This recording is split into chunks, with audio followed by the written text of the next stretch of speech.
నమస్తే అండి. ఇంట్లో పనంతా అయిపోయిందండి. రాత్రి అయ్యేసరికి అన్నీ నీట్గా ఉంచేసుకుంటాను ఉదయాన్నే క్యారేజీలు కదండి పిల్లలకి. అప్పటికప్పుడు అవ్వదనేసి నైటే మొత్తం పనంతా చేసుకుంటానండి నేను.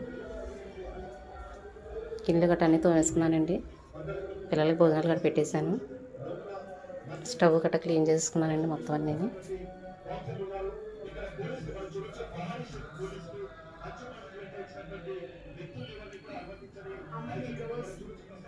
అన్ని పనులు అయిపోయినాయండి.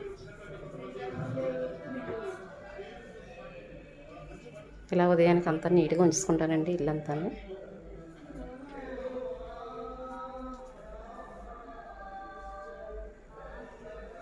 నాకు ఇల్లంతా శుభ్రంగా ఉండాలండి. ఇల్లు నీట్గా లేకపోతే అసలు పని అవ్వదు ఉదయాన్నే లేచినట్టునే.